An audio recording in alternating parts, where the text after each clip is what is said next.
কখনো কখনো মানুষ তার জীবনের সবচেয়ে গুরুত্বপূর্ণ গল্পটা বুঝতে পারে অনেক বছর পরে। আজ পেছনে তাকালে মনে হয় জীবনটা বুঝি এমনই হওয়ার কথা ছিল, কিন্তু সত্যিটা হলো কোনো কিছুই এমন হওয়ার কথা ছিল না। কিছু দরজা নিজে থেকে বন্ধ হয়েছে, কিছু দরজার সামনে আমি দাঁড়িয়েও বুঝতে পারিনি ওটা আমার জন্য ছিল, আর কিছু দরজা আমাকে প্রায় জোর করেই খুলতে হয়েছে। এই গল্পটা সেই দরজাগুলোর, একটা জীবনের প্রথম 23 বছরের। শৈশবের কিছু স্মৃতি খুব স্পষ্ট থাকে, কিছু স্মৃতি থাকে না, থাকে শুধু অন্যদের মুখে শোনা গল্প হয়ে। আমার শৈশবটাও ছিল অনেকটা এমন। সবাই যখন 1 বছর বয়সেই মা বাবা ডাকতে শিখে যায়, নাচতে শেখে, দৌড়াতে শেখে, আমি তখনও চুপ। 2 বছর, 3 বছর, এমনকি 3.5 বছর মুখ দিয়ে কোনো শব্দ বের হতো না। আশেপাশের সবাই খেলতো, দৌড়াতো, চেঁচাতো, আমি শুধু দেখতাম। না পারতাম কথা বলতে, না পারতাম খেলতে। কেউ মারতে এলে আমি উল্টো মার খেয়ে চলে আসতাম, কখনো পাল্টা হাত তুলতে পারিনি। আমি ছিলাম নীরব একটা পৃথিবীর বাসিন্দা। তারপর আমাকে ভর্তি করানো হলো একটা স্কুলে, প্রিপারেটরি চাইল্ড হেভেন স্কুল। সেখানকার একজন স্যারের কথা আমি কখনো ভুলব না, শুভ স্যার। স্যারদের কথা শুনে শুনে, পাশের বন্ধুদের দেখে দেখে ধীরে ধীরে আমার মুখ ফুটে কথা বের হতে শুরু করলো। প্লে, নার্সারি, 1, 2, 3, এই 5 বছরে আমি শিখলাম কথা বলতে, কিন্তু লেখাপড়ায় সেখানে আমি প্রথম দিন থেকেই 1 নম্বর ছিলাম। কেন জানি বইয়ের মধ্যে আমি এমন ডুবে থাকতাম, বাকি দুনিয়ার কিছুই মনে থাকতো না। কিন্তু এই পৃথিবীটা আমার জন্য বেশি দিন ছিল না। আমার দাদি একটা মানত করেছিলেন, যদি তার কোনো নাতি হয় তিনি তাকে মাদ্রাসায় দেবেন। সেই মানত পূরণ করতেই আমাকে ভর্তি করানো হলো গোপালগঞ্জের ভবানীপুর গ্রামের আল জামিয়াতুল ইসলামিয়া ইসলামপুর মাদ্রাসায়। 13টা বছর শৈশব শেষ হলো এখানে, কৈশোর পেরিয়ে গেলাম এখানে, যৌবনে পা রাখলাম এখানেই। শুরুর দিকে আব্বু আম্মু থাকতেন ঢাকায়, আমি একা গোপালগঞ্জের ভবানীপুর গ্রামের 4 দেয়ালের একটা মাদ্রাসার মধ্যে। বন্দি থেকেও কিছু একটা খুঁজতাম, একটা পত্রিকা হাতে নিতাম, পাতা উল্টাতাম। কোথাও যুদ্ধ হচ্ছে, কোথাও নতুন কিছু আবিষ্কার হচ্ছে, কোথাও এমন মানুষ আছে যাদের নাম আমি কোনোদিন শুনিনি। আমার পৃথিবীটা ছোট ছিল, কিন্তু কাগজের পাতাগুলো ছিল অনেক বড়। আর একটা স্বপ্ন তখন থেকে মনের ভেতর বাসা বেঁধেছিল, এমন একটা কিছু করব যেটা বসে বসে করা যায়। কায়িক পরিশ্রম আমার কখনোই ভালো লাগতো না, কিন্তু মাথা খাটিয়ে কিছু বানানো, সেটাই আমাকে টানতো। মাদ্রাসায় ভর্তির পর নুরানি প্রথম, নুরানি দ্বিতীয়, তারপর হিফজখানা। নুরানি দ্বিতীয়তে আমি 5 বার কোরআন শরীফ খতম দিয়েছিলাম। যেখানে অন্যরা 1.5টা খতম দিত, সেখানে আমি 5টা। ফাইনাল পরীক্ষায় 1 নম্বর হয়ে 2টা ক্লাস বাদ দিয়ে সরাসরি উঠে গেলাম হিফজ বিভাগে। প্রতিটা পরীক্ষায় আমি 1 নম্বর, 2 নম্বর, 3 নম্বর। মুখস্থ বিদ্যা আমার সাথে কেউ পারতো না, অথচ তখনও মানুষ আমাকে বোকা বলে খেপাতো, কারণ আমি নাকি দুনিয়ার হিসেব বুঝতাম না, শুধু বইয়ে ডুবে থাকতাম। মনে হচ্ছিল হয়তো আমি পারবো। তারপরেই শরীরটা থামিয়ে দিল। আমার হিফজ বিভাগের 2য় বছর হঠাৎ কিডনির সমস্যা হলো। মাত্র 15 দিনের মধ্যেই সারা শরীর ফুলে গেল। প্রথমে ভেবেছিলাম যাক, চিকন থেকে একটু মোটা হলাম, কিন্তু বাস্তবতা ছিল অন্যরকম। 2-3 মাস ধরে এই অসুস্থতার সাথে লড়াই।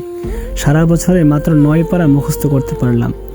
যে জায়গায় গতকাল পর্যন্ত দৌড় ছিল, সেখানে হঠাৎ অপেক্ষা। কিন্তু কিছু গল্পে বিরতি আসে, শেষ নয়। 3য় বছরে কুরবানির আগে মাত্র 2 মাসে 8 পারা মুখস্থ করে ফেললাম। হুজুররা অবাক।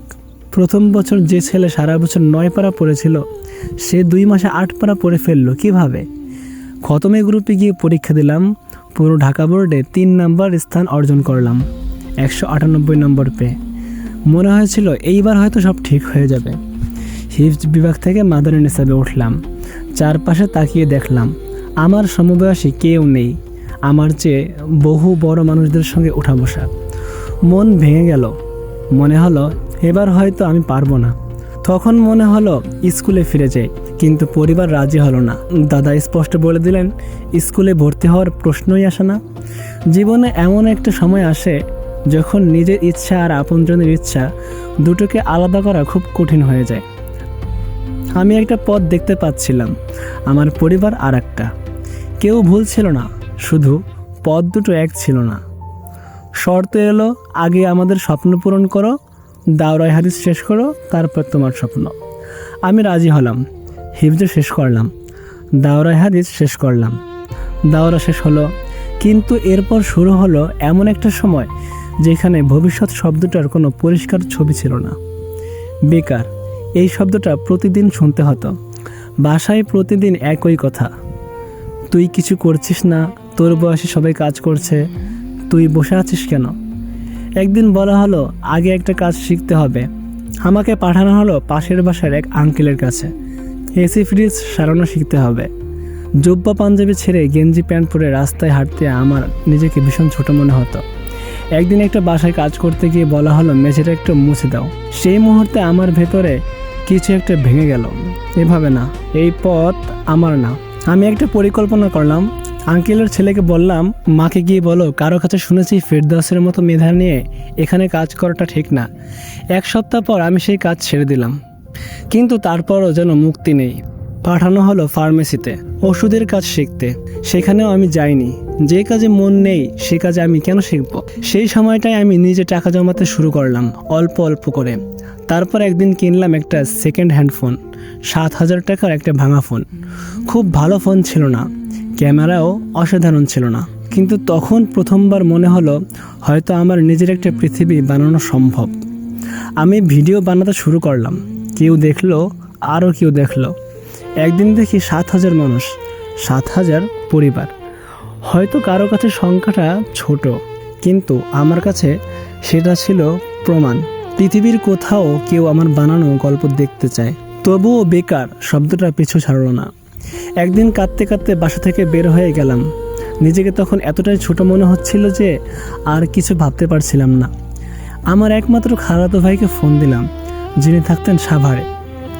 বললাম, আর ভালো লাগছে না, আমাকে এখান থেকে নিয়ে যাও। তিনি সাভারে একটা মাদ্রাসা দেখিয়ে দিলেন, বললেন কিছুদিন এখানে থাকো। কিন্তু সেই মাদ্রাসায় গিয়েও শান্তি পেলাম না।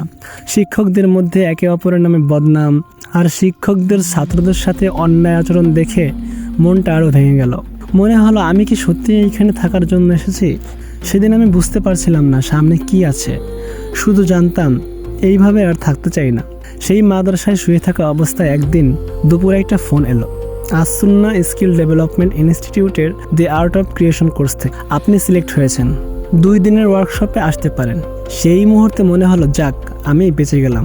2 দিনের ওয়ার্কশপে আমার একটাই লক্ষ্য ছিল, এবার জিততেই হবে। প্রতিটা কথা নোট করে রাখলাম। সিনেমাটোগ্রাফি টেস্টে সেই 7,000 টাকার ফোন দিয়ে যতটা পারা যায় শ্যুট করলাম। স্ক্রিপ্ট রাইটিংও ভালো হলো। বছরের পর বছর বই পড়া আর লেখালেখির অভ্যাসটা কাজে লাগলো। তারপর এলো ফলাফলের দিন, মাগরিবের পর, তাও 2 দিন পর। নাম খুঁজছি, ওয়েটিং লিস্টে 10 জন, নাম নেই, ভালো লক্ষণ। মূল লিস্টের নিচে থেকে দেখছি 30, 27, 25, 20, নাম নেই। 15, 13, 10, নাম নেই। বুক শুকিয়ে আসছে। 10, 7, 5, চোখে পানি চলে এলো। 3, 2, 1, হঠাৎ দেখে আমার নাম। সেদিন যে চিৎকার আমি করেছিলাম সেটা ভুলে যাওয়ার মতো না। কোর্স শেষ হতে 3.5 মাস লাগলো। প্রথম ব্যাচ বলে সময়টা একটু বেশিই লাগলো। এরপরে শুরু হলো ইন্টার্নশিপ, প্রায় 5 মাস। এই সময় আসুন্না ফাউন্ডেশনের বিভিন্ন প্রজেক্টে কাজ করলাম। গ্রামে গ্রামে গেলাম, নতুন মানুষ দেখলাম, নতুন গল্প শুনলাম।